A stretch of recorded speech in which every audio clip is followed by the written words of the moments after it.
प्रिय मित्रों, स्वागत है आपका आपके अपने चैनल स्टडी विद प्रदीप में। आज हम लोग प्रैक्टिस पेपर पे चर्चा करने वाले हैं, बायोलॉजी के प्रैक्टिस पेपर पे। यह दूसरा प्रैक्टिस पेपर है। इसके पहले हमने एक प्रैक्टिस पेपर आपको मिसलिनियस टाइप का करवाया था, यानी हर चैप्टर से प्रश्न रखे गए थे। लेकिन बहुत सारे मित्रों का यह सलाह था कि सर चैप्टर वाइज कराइए। अब आपकी वैकेंसी भी आ चुकी है, तो अब आपको चैप्टर वाइज पढ़ने से ज़्यादा लाभ होगा। आज हमने साइटोलॉजी के कुल 35 प्रश्न रखे हैं। थोड़ा सा टाइपिंग में टाइम लग गई, तो आपके और प्रश्नों को जोड़ दिया जाएगा। अब यह प्रैक्टिस पेपर लगभग आपका हर दिन आपका चलता रहेगा। जैसा कि आप टाइटल देख रहे हैं, हर वार परीक्षा पर वार, हर दिन आपका परीक्षा के लिए तैयारी आपकी जारी रहेगी। इस प्रैक्टिस पेपर में आपको हिंदी भी मिलेगी और इंग्लिश में भी आपको पेपर मिलेंगे, यानी आप हिंदी में भी पढ़ सकते हैं, इंग्लिश में। इसका पीडीएफ उन्हीं मित्रों को भेजा जा रहा है जो लोग हमारे सब्सक्रिप्शन बैच से जुड़ चुके हैं। आपको पता है कि सब्सक्रिप्शन बैच से जुड़ने के लिए जो आपको फीस देना है वह आप इस नंबर पे व्हाट्सअप करके इसकी जानकारी प्राप्त कर लेंगे। मैं आपको एक नज़र में बता देता हूं। इस समय 9th और 10th जून तक के जो आपका ऑफर है वो है 299 रुपये आपको मिनिमम पे करना है 9th और 10th जून को। और 10th जून के बाद आपकी जो फीस है वह फीस हो जाती है 1999 रुपये आपको पे करने पड़ेंगे। अतः मैं आपसे कहूँगा कि इस पर आप जल्दी से व्हाट्सअप करिए। पेमेंट करने का सारा तरीका या आपके डिस्क्रिप्शन में लिखा गया, वहाँ से आपको पता चल जाएगा कैसे आप पेमेंट करेंगे, कैसे जुड़ेंगे। आपको नोट्स दिए जा रहे हैं, प्रैक्टिस पेपर दिए जा रहे हैं, मॉडल पेपर दिए जा रहे हैं, टेस्ट पेपर दिए जाएंगे। आप ज़रूर जुड़ें। 1999 रुपये आपको पे करना है। 10 जून के 12 बजे के बाद आपकी फ़ीस एक्सेप्टेबल नहीं होगी, सिर्फ आपके 1999 एक्सेप्टेबल होंगे। और 10 जून तक, 9 और 10 जून आपके पास ऑफर है 299 रुपये आप मिनिमम चार्ज पे कर सकते हैं। तो जल्दी से सब्सक्राइब करिए और अपने मित्रों को भी शेयर करिए और पेमेंट करके हमारे पेड बैच से अवश्य जुड़ें। चलिए स्टार्ट करते हैं आज साइटोलॉजी के प्रैक्टिस पेपर को। आसान क्वेश्चन रखे गए, 35 क्वेश्चन है। मैं उम्मीद करूंगा कि आपके 35 में 35 क्वेश्चन सही होंगे। कमेंट करके बताइएगा कितने सही हुए। पहला प्रश्न आपके सामने कुछ इस प्रकार से, अब बातें नहीं, अब प्रश्न को ध्यान से देखना है। A prokaryotic cell contains 2 linear DNA strand with histone protein. हमने आपसे कहा था, यहाँ आप देखिए, एक प्रोकैरियोटिक कोशिका में होता है द्विगुणित डीएनए और हिस्टोन प्रोटीन, एक सूत्री वृत्ताकार डीएनए और गैर हिस्टोन प्रोटीन, केंद्रक के अंदर गुणसूत्र और केंद्रिका तथा तारक का। हमने आपसे प्रोकैरियोट जब हम पढ़ा रहे थे तो हमने आपसे कहा था प्रोकैरियोटिक कोशिका के अंतर्गत जो है कोई भी कोशिकांग नहीं पाए जाते हैं और जो डीएनए पाया जाता है उसमें हिस्टोन प्रोटीन की कमी पाई जाती है। डीएनए सर्कुलर डीएनए पाया जाता है। हमने अपने क्लास में आपसे इस बात पे चर्चा की थी, यानी जो बैक्टीरिया का डीएनए होता है ये सर्कुलर होता है। बाद में इसे डीएनए को हम लोग प्लाज्मिड कहेंगे जब बायोटेक्नोलॉजी पढ़ेंगे। तो ये डीएनए कैसा होगा, एक सूत्री होगा। और कैसा होगा, डीएनए विथ गैर हिस्टोन प्रोटीन। डीएनए जो पाया जाएगा एक सूत्री पाया जाएगा और इसमें जो होता है हिस्टोन प्रोटीन नहीं पाई जाएगी। जहाँ पे स्टार लगाया गया वही आपका आंसर है। आप अपने पीडीएफ नोट्स में उसे देख सकते हैं। देखिए, प्रश्न जो है ये टीजीटी और पीजीटी में पूछे गए, एलटी में पूछे गए प्रश्न है, तो इसलिए इसकी क्राइटेरिया जो होगी इसके ऑप्शन पे डिपेंडेंट होगी। प्रश्न बहुत आसान होंगे लेकिन उसके ऑप्शन को आपको ध्यान से पढ़ना पड़ेगा, तभी आप सही आंसर को कर पाएंगे। सेकेंड क्वेश्चन है, डेस्मोसोम इज द मॉडिफिकेशन ऑफ। डेस्मोसोम किसका मॉडिफिकेशन है आपको बताना। डेस्मोसोम किसका रूपांतरण है आपको बताना है। जीवद्रव्य कला का, अंतर्द्रव्य जालिका का, गाल्जिका का या एंडोप्लाज्मिक रेटिकुलम का। तो आप बताएंगे ये किसका है। जीवद्रव्य कला का। जो कोशिकाएं होती हैं, कोशिका के ऊपर जो झिल्ली पाई जाती है, कोशिका के अंदर जब जाएंगे तो कोशिका में अगर न्यूक्लियस पाया जाता है तो न्यूक्लियस के अंदर की झिल्ली को न्यूक्लियस मेम्ब्रेन कहते हैं और न्यूक्लियस के अंदर के जो द्रव्य पाए जाते हैं उसे न्यूक्लियोप्लाज्म कहते हैं। और सेल के अंदर का जो फ्लूइड पाया जाता है उसे साइटोप्लाज्म। लेकिन जब दोनों जुड़ जाते हैं तो उसे प्रोटोप्लाज्म कहते हैं, जिसे हिंदी में जीवद्रव्य कहा जाता है। तो जो जीवद्रव्य होता है, यानी जीवद्रव्य के ऊपर की जो झिल्ली होती है उसे प्लाज्मा मेम्ब्रेन या जीवद्रव्य मेम्ब्रेन या सेल मेम्ब्रेन कहा जाता है। तो किसका मॉडिफिकेशन होता है, जीवद्रव्य मेम्ब्रेन का, यानी प्लाज्मा मेम्ब्रेन का। ये आपका सही आंसर हो जाता है। डेस्मोसोम इज एसोसिएटेड विद। डेस्मोसोम किससे संबंधित होते हैं, तो फिर वही चीज आपसे पूछा जा रहा है, डेस्मोसोम किससे संबंधित होते हैं। डेस्मोसोम एनिमल के एपिथेलियम टिश्यू में पाए जाते हैं। एपिथेलियम टिश्यू एक दूसरे से डेस्मोसोम के मार्फत जुड़े होते हैं और जंतु में ये पाया जाता है। चूंकि आप जानते हैं जो आपका एपिथेलियम टिश्यू है, ये एनिमल में ही पाए जाते हैं। तो जंतु के आसंजन बल से जुड़ा होता है, तो एनिमल सेल एडिशन के द्वारा जुड़ा होता है। तो आपका सही आंसर ऑप्शन नंबर बी है, जो आपके सामने दिखाई पड़ रहा है। आप चैनल पे नए हैं तो चैनल को जरूर सब्सक्राइब करिए, अपने मित्रों को अवश्य शेयर करिए। जितना आप सपोर्ट करेंगे उतना ज़्यादा हम आपके लिए कार्य कर पाएंगे। विच of the following is divide of the nuclear membrane and mitochondria, कह रहा कौन ऐसा है, निम्न में से कौन ऐसा है जिसमें केंद्रक कला और माइटोकॉन्ड्रिया नहीं पाए जाते हैं। यानी ये 4 ऑप्शन दिए गए हैं और इसमें से बताना है कौन ऐसा है जिसमें केंद्रक कला और जो है क्या माइटोकॉन्ड्रिया नहीं पाए जाते हैं। तो ये बैक्टीरिया में नहीं पाया जाता। आप जानते हैं प्रोकैरियोट में न्यूक्लियर जो होता है जो न्यूक्लियस होता है वो उसमें न्यूक्लियर मेम्ब्रेन नहीं पाए जाते हैं। Bacteria and blue green algae, यह भी प्रोकैरियोट का एग्जाम्पल है। मैमेलियन इरिथ्रोसाइट, जो हमारी आरबीसी होती है यानी स्तनधारियों की लाल रक्त कणिकाएं जो होती हैं, वह इरिथ्रोसाइट भी कैसी होती हैं, प्रोकैरियोटिक कोशिका के जैसी होती हैं। अतः यहाँ पे हमारा आंसर होगा ऑल ऑफ द एबव, सभी जो हैं कैसे होते हैं, प्रोकैरियोटिक होते हैं और इसमें केंद्रक कला नहीं पाई जाती है और माइटोकॉन्ड्रिया नहीं पाई जाती। क्लियर हो गया। चलिए आगे, the डेक्टिम्स omnicellular acellular a cell arises from the pre-existing cell was given the following, किसके द्वारा यह बात कही गई कि omnicellular acellular, यह कथन किसका है जिसने यह बात कही थी कि सभी कोशिकाएं अपनी पूर्ववर्तित कोशिकाओं से ही जन्म लेती हैं। यह बात किसने कही थी, आर बिरचो ने कही थी। स्लाइडेन और स्वान ने 1838 ईस्वी में और 1839 ईस्वी में स्लाइडेन और स्वान ने जो है क्या दिया, सेल थ्योरी को दे दिया, स्लाइडेन और स्वान ने। लेकिन स्लाइडेन ने ये कहा कि सभी प्लांट जो होते हैं किसके बने होते हैं, सभी प्लांट सेल के बने होते हैं। और स्वान है, स्वान मतलब होता कुत्ता, और कुत्ता आप जानते हैं संस्कृत में स्वान मतलब कुत्ता होता है, यानी कुत्ता जंतु है। यानी जो स्वान है वो जूलॉजिस्ट हैं और उन्होंने कहा कि सभी एनिमल किससे बने होते हैं, कोशिका से बने होते हैं। लेकिन जब इनसे ये पूछा गया कि सभी कोशिकाओं का जन्म कैसे होता है तो इसका आंसर ये नहीं दे पाए। और इसका आंसर किसने दिया, 1855 में आर बिरचो ने 1855 ईस्वी में इसका आंसर दिया। और उन्होंने कहा कि सभी कोशिकाएं अपने पूर्व में निर्मित कोशिकाओं से पैदा होती हैं, यानी सेल डिवीजन पाया जाता है। और ये बात किसने कही, आर बिरचो द्वारा कहा गया था, या आर बिरकोव लिखा जाता है हिंदी में, इनके द्वारा ये बात बताई गई थी। ये आंसर आपका हो जाता है ऑप्शन नंबर 5 का। उसके बाद आ जाते हैं यहाँ पे एक प्रश्न आपके सामने दिखाई पड़ रहा है, सबसे पहले किसने समझाया कि कोशिका की उत्पत्ति पूर्ववर्ती कोशिका से होता है। ये प्रश्न आपका सब आगे पीछे हो गया है, तो यहाँ पर आपको बताना है कि सबसे पहले किसने ये बात समझाई कि सभी कोशिकाओं का जन्म अपनी पूर्ववर्ती कोशिका से होता है। जो ऊपर की बात है वही बात है, अलग अलग समय में अलग अलग क्वेश्चन पूछे गए हैं। तो रुडोल्फ विर्चो, आर बिरचो के द्वारा ये बात क्या की गई, समझाई गई, बताई गई रुडोल्फ विर्चो के द्वारा। Who first time explain that the cell are formed from pre existing cell, तो आप कहेंगे आर बिरचो या रुडोल्फ विर्चो के द्वारा यह बात कही गई थी। पहले यूकैरियोटिक कोशिका होती है, यानी फर्स्ट यूकैरियोटिक सेल वेयर, कौन सी ऐसी कोशिका है जो पहली यूकैरियोटिक कोशिका है, इसका आंसर आपको बताना है। आप बताएंगे पहली यूकैरियोटिक कोशिका, देखिए मोनेरा किंगडम जो होता है ये प्रोकैरियोट पे डिपेंडेंट होता है, जो प्रोटिस्टा किंगडम होता है ये किस पे डिपेंडेंट होता है, ये सभी यूकैरियोटिक होते हैं, यूनिसेलुलर होते हैं। तो पहली जो होंगी वो प्रोटिस्टा से होंगी, तो ऑप्शन नंबर बी आपका क्या हो जाता है, करेक्ट आंसर हो जाता है। जंपिंग जीन होते हैं, जंपिंग जीन कहाँ होते हैं, कहाँ पाए जाते हैं, आपको ये बताना है। जंपिंग जीन जो पाए जाते हैं यह यूकैरियोट और प्रोकैरियोट दोनों में पाए जाते हैं। आप अगर आपके पास यूथ पब्लिकेशन की किताब होगी तो वहाँ पे गलत दिया गया है कि जंपिंग जीन सिर्फ यूकैरियोट में पाया जाता है, वहाँ पे आपके पास एक गलत आंसर दिया गया है। जंपिंग जीन यूकैरियोट और प्रोकैरियोट दोनों में पाए जाते हैं। यूकैरियोट में जो पाया जाता है उसे जंपिंग जीन कहते हैं, प्रोकैरियोट में पाया जाता है उसे इंटरफेरॉन कहते हैं, लेकिन काम वही जंपिंग जीन का होता है। अतः आपका 100% एक्सेप्टेबल जो आंसर है वह है यूकैरियोट एंड प्रोकैरियोट। आप निश्चिंत होकर के इस आंसर के साथ जा सकते हैं। अगर आपको थोड़ा सा डाउट हो तो आप गूगल करके चेक भी कर सकते हैं।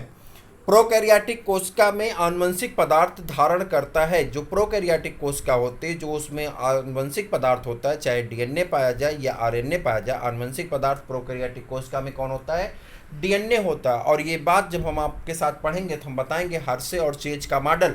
हर्शे चेज ने प्रूव किया था डीएनए क्या होता है, जेनेटिक मटेरियल होता है, और उसमें जब डीएनए की बात आएगी तो गैर हिस्टोन प्रोटीन के साथ होगा। डीएनए तो पाया जाएगा लेकिन उसमें हिस्टोन प्रोटीन नहीं पाए जाएंगे, अतः DNA are present but histone protein are क्या होंगे, एब्सेंट होते हैं। अगला क्वेश्चन है, निम्न में से कोशिका सिद्धांत का अपवाद क्या है। तो आपको बताएंगे कोशिका सिद्धांत का अपवाद क्या है। यहाँ पे जीवाणु दिया गया है, प्रोटिस्टा दिया गया, वायरस दिया गया। वायरस कोशिका के जो लक्षण होते हैं उसको फॉलो नहीं करता है, क्योंकि वायरस में कोशिका नहीं पाई जाती। वायरस प्रोटीन कोट से बना होता है और किससे बना होता है, जेनेटिक मटेरियल, या तो आरएनए पाया जाता है या तो डीएनए पाया जाता है। तो जो वायरस होता है ये सेल थ्योरी का जो है क्या करता है, अपवाद होता है। तो आपका सही आंसर हो जाता है which of the following is the exception of cell theory. कौन सेल थ्योरी का एक्सेप्शन है, तो आप कहेंगे वायरस जो है इस सेल थ्योरी का क्या होता है, एक्सेप्शन करता है। Which of the following scientist gave final touch to the cell theory. कह रहा कौन ऐसे वैज्ञानिक हैं जिन्होंने सेल थ्योरी का फाइनल टच लगाया, यानी फाइनली सेल थ्योरी को प्रिपेयर किया। तो उसमें नाम आएगा आपका रुडोल्फ विर्चो का। इन्हीं को आर विर्चो भी कहते हैं या रुडोल्फ विर्चो कहा जाता है। आपका आंसर हो जाता है, चूँकि 1855 में जो थ्योरी इन्होंने दी वह थ्योरी आज तक एक्सेप्टेबल है और लोग उस थ्योरी के ऊपर बिलीव करते हैं। आगे बढ़ जाते हैं, अगला प्रश्न आप पढ़िए तो उसके बाद हम उसके बारे में आपको डिटेल में बता रहे हैं।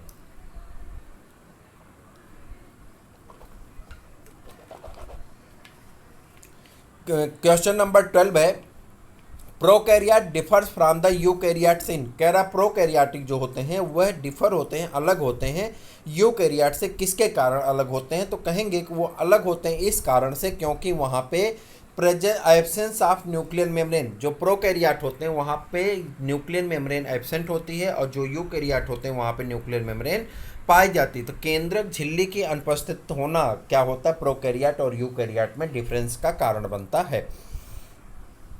क्वेश्चन नंबर 13 है, a mature human erythrocytes has the typical characteristic feature.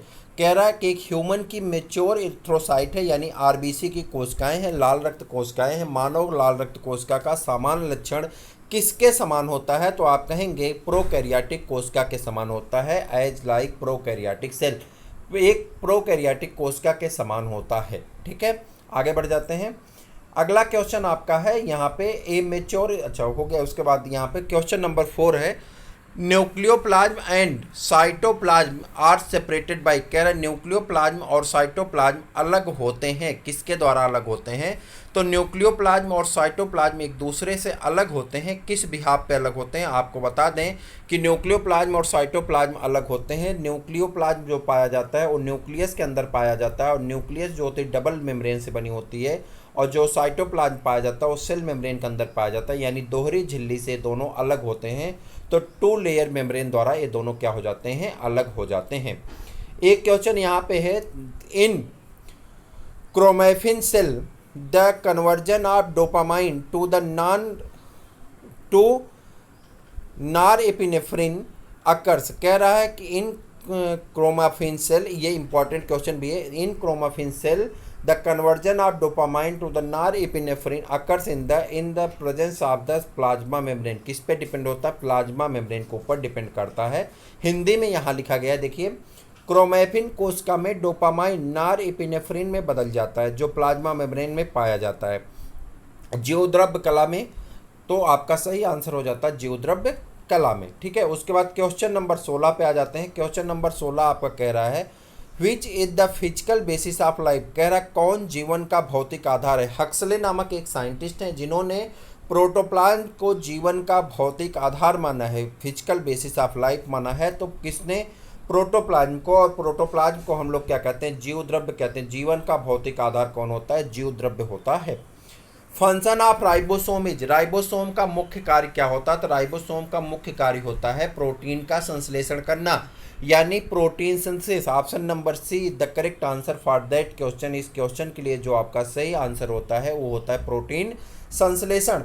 आगे बढ़ जाएंगे, which of the largest organelles of the cell. Cell के अंदर पाया जाने वाला सबसे लार्जेस्ट ऑर्गेनल कौन होता है, आप कहेंगे सेल के अंदर पाया जाने वाला सबसे लार्जेस्ट ऑर्गेनल एंडोप्लाज्मिक रेटिकुलम होता है। अगर प्लांट सेल की बात करेंगे तो भी, एनिमल सेल की बात करेंगे तो भी। दूसरे नंबर पे आपका आता है वैक्यूल्स, लेकिन यहाँ ऑप्शन में इन दोनों का नाम नहीं दिया गया। ऐसी स्थिति में आप किसके पास जाएंगे, माइटोकॉन्ड्रिया, काल्जी कॉम्प्लेक्स, प्लास्टिड। तो इन दोनों के बाद जो सबसे बड़ा ऑर्गेनेल होता है कौन होता है, प्लास्टिड होता है, यानी लवक जो होता है ये कोशिका का सबसे बड़ा कोशिकांग पाया जाता है। वेयर्स एटीपी इज इनसाइड, शरीर के अंदर यानी कोशिका के अंदर एटीपी का निर्माण कहाँ पे होता है, तो आप कहते हैं माइटोकॉन्ड्रिया को power house of the cell, जिसे सूत्रकणिका हिंदी में कहते हैं। तो माइटोकॉन्ड्रिया में जो ग्लूकोज आप खाते हैं उसे तोड़ करके बायोलॉजिकल एनर्जी बनाई जाती है, यानी एटीपी का निर्माण किया जाता है। तो एटीपी की सिंथेसिस कहाँ होती है, माइटोकॉन्ड्रिया में होती है। उसके बाद बात करते हैं 70s ribosome are found in, 70s ribosome किस में पाया जाता है, प्रोकैरियोटिक सेल में, यूकैरियोटिक सेल में, या दोनों में। तो आप कहेंगे प्रोकैरियोटिक सेल में तो पाया ही जाता है, ये तो बात सही है, लेकिन यूकैरियोटिक सेल के माइटोकॉन्ड्रिया में पाया जाता है, क्लोरोप्लास्ट में पाया जाता है, और भी कोशिकांग होते हैं जहाँ पे पाया जाता है 70s का राइबोसोम। तो हमारा ऑप्शन होगा ऑप्शन नंबर सी, और ये यूकैरियोट और प्रोकैरियोट दोनों में पाए जाते हैं। Who discovered the plastid, plastid की खोज किसने की थी, तो प्लास्टिड की खोज हैकेल नामक साइंटिस्ट द्वारा किया गया था। प्लास्टिड की खोज किसने किया था, हैकेल नामक साइंटिस्ट द्वारा किया गया था, ठीक है। Who discovered the lysosome, lysosome की खोज किसने किया था, डी डूबे नामक साइंटिस्ट ने किया था, ठीक है। ये 22 तक का आपका क्वेश्चन हो गया कि यानी लाइसोसोम, लवक की खोज किसने की, हैकेल ने की थी, और लाइसोसोम की खोज किसने की थी, डी डूबे ने की थी, ठीक है। उसके बाद आगे आ जाते हैं। आज के पीडीएफ में थोड़ा सा क्रम ऊपर नीचे हो गया है, हालांकि हम आपके क्रम को व्यवस्थित करके ही आपको ये पीडीएफ प्रदान किया जाएगा। आज का पीडीएफ आपको ऐसे मिल जाएगा, लेकिन अगले पीडीएफ में हम इसको सही करके 100 क्वेश्चन का आपको पीडीएफ हम प्रोवाइड करा देंगे। सभी क्वेश्चन जितने अभी तक सेल में पूछे गए हैं या जो नए क्वेश्चन बन सकते हैं, वो सभी क्वेश्चन आपके सेल के, आर्गन के, टिश्यू के, ऑर्गन सिस्टम के, उसके बाद आपके पूरे एनिमल किंगडम के और प्लांट किंगडम के, फिजियोलॉजी के, सबके आपके सारे क्वेश्चन करवा दिए जाएंगे, हिंदी में भी, इंग्लिश में भी। बस आप जुड़े रहें और जितना हो सके उतना जम के प्रैक्टिस करते रहें, पढ़ते रहें, आपको इसका लाभ अवश्य आपको एग्जाम में देखने को मिलेगा। मैं भरोसे से कह सकता हूँ आप इसको अपने एग्जाम में देख पाएंगे। Which organelles known as the power house of the cell, मैंने अभी ऊपर इस पे चर्चा की, तो किसको कहते हैं, माइटोकॉन्ड्रिया कहते हैं। आवश्यकता से ज़्यादा आपका समय वेस्ट नहीं करेंगे, डायरेक्ट क्वेश्चन डायरेक्ट आंसर, ठीक है। उसके बाद आ जाते हैं कोशिका के किस अंग को विद्युत घर कहा जाता है, तो आप कहेंगे सूत्रकणिका को, इंग्लिश में इसे माइटोकॉन्ड्रिया कहते हैं। Who discovered the nucleus, nucleus की खोज किसने की थी, तो आप कहेंगे रॉबर्ट ब्राउन ने किया था। 1831 ईस्वी में इन्होंने न्यूक्लियस की खोज की थी। केंद्रक की खोज किसने किया था, तो आप कहेंगे केंद्रक की खोज किया गया था किसके द्वारा, रॉबर्ट ब्राउन के द्वारा, ठीक है। और रॉबर्ट हुक के द्वारा किसकी खोज की गई थी, रॉबर्ट हुक के द्वारा सेल की खोज की गई थी। डी डूबे द्वारा लाइसोसोम की, स्लाइडेन ने सेल थ्योरी दिया था, और रॉबर्ट ब्राउन ने किसका काम किया था, जल्दी बता दिए। रॉबर्ट ब्राउन ने न्यूक्लियस की खोज की थी 1831 ईस्वी में। Who discovered the endoplasmic reticulum, endoplasmic reticulum की खोज किसने की थी, पोर्टन नामक साइंटिस्ट ने एंडोप्लाज्मिक रेटिकुलम की खोज की थी। बाकी यहाँ पे सबके बारे में आप जानते हैं। बेंडा ने माइटोकॉन्ड्रिया का नाम दिया था, आप इसके बारे में भी जानते हैं। Cell wall in plant cell, plant cell में सेल वॉल जो बनी होती किसकी बनी होती, तो आप कहेंगे प्रोटीन की बनी होती, नहीं, प्रोटीन और लिपिड से क्या होता है, सेल मेम्ब्रेन बनी होती है। सेलुलोज की प्लांट में सेल वॉल बनी होती हैं, और काइटिन की फंजाई में सेल वॉल पाई जाती हैं, और नॉन सेलुलोज की बैक्टीरिया में पाई जाती है। पेप्टिडोग्लाइकान की बैक्टीरिया में बनी होती है। स्टार्च और फैट से कोई वास्ता यहाँ से नहीं है। Granum and stroma plate are present in, grana और स्ट्रोमा प्लेट किस में पाए जाते हैं, राइबोसोम में, नहीं, कहाँ पाए जाते हैं, ग्रेना और स्ट्रोमा पाए जाते हैं आपके किस में पाए जाते हैं, जल्दी बता दीजिए, क्लोरोफिल में पाए जाते हैं। कल ही हमने अपने क्लास में इसके बारे में, ग्रेना और स्ट्रोमा के बारे में डिटेल में आपको बताया था। कहाँ पाए जाते हैं, क्लोरोप्लास्ट में पाए जाते हैं। सब unit of 70s ribosome, ribosome की 2 सब यूनिट होती हैं। 70s राइबोसोम की जो सब यूनिट होती है वो 50s होती है और 30s होती है, और जो 80s राइबोसोम होता है उसकी जो सब यूनिट होती है 80s की, 60s और 40s राइबोसोम की सब यूनिट पाई जाती है। आप जानते होंगे इसके बारे में। तो आगे बढ़ जाते हैं। 50s और 30s आपका क्या हो जाता है, सही आंसर हो जाता है। और उसके बाद पूछा जा रहा है कि यहाँ पे परहरिम ए यानी क्लोरोफिल ए का रासायनिक नाम क्या है, या इनका जो फार्मूला क्या है, तो ये आपको याद रखना होगा। C55H72O5N4 और मैग्नीशियम आयन। तो ये आपका सही आंसर हो जाता है। ऑप्शन नंबर डी सही आंसर है, सही फार्मूला है, और एलटी में पूछा जा चुका ये प्रश्न है। आप इसके लिए पूरी तरह से तैयार रहें। केबीएस में भी यह प्रश्न पूछा जा चुका है, एलटी में भी पूछा जा चुका है। उसके बाद एक सेकेंड, निम्न में से कौन सा वर्णक पर्णहरिण में नहीं पाया जाता? कौन सा ऐसा है जो पर्णहरिण में नहीं पाया जाता? तो एंथोसियानिन जो होता है ये क्लोरोफिल में ये पिगमेंट नहीं पाए जाते हैं। बाकी कैरोटीन पाया जाता है, जेंथोफिल पाए जाते हैं, लेकिन एंथोसियानिन नहीं पाया जाता है। केंद्रिका की खोज किसने की थी? Who discovered the nucleolus? Nucleolus की खोज किसने की थी? फोंटाना नामक साइंटिस्ट ने न्यूक्लियोलस की खोज की थी। आज के आपके बैच में आज हम लोग चर्चा करेंगे किसके ऊपर? केंद्रक के ऊपर। तो वहाँ पे हम केंद्रिका के बारे में आपको बताएंगे। आज केंद्रक को हम पूरी तरह से कंप्लीट कर लेंगे। सेल चैप्टर आज आपका कंप्लीट हो जाएगा। कल से हम टॉपिक वाइज अपनी क्लास को करना स्टार्ट कर देंगे। पर्णहरिण में होता है, पर्णहरिण में क्या पाया जाता है? क्लोरोफिल में मैग्नीशियम आयन पाए जाते हैं। तो आपका सही आंसर हो जाएगा मैग्नीशियम आयन। केंद्रिका का कार्य होता है डीएनए का दुगुड़न, आरएनए का दुगुड़न, राइबोसोम का निर्माण, या इनमें से कोई नहीं। एक सेकेंड, जल्दी से आप सोच के बताइए।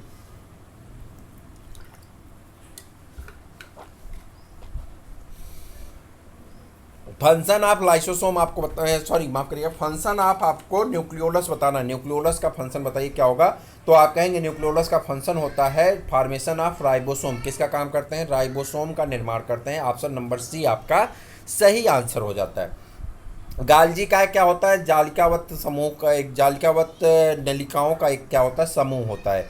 डीएनए पाया जाता है केंद्रिका में, केवल माइटोकॉन्ड्रिया में, माइटोकॉन्ड्रिया और केंद्रक में। तो यहाँ पे होगा आपका डीएनए कहाँ पाया जाएगा? तो आप देखेंगे DNA are present in nucleolus only mitochondria, या कहाँ पाया जाता है? माइटोकॉन्ड्रिया एंड न्यूक्लियस दोनों में क्या होता है? आपका डीएनए प्रेजेंट होता है। तो आपका ऑप्शन सही हो जाता है। ऑप्शन नंबर सी आपका सही हो जाता है।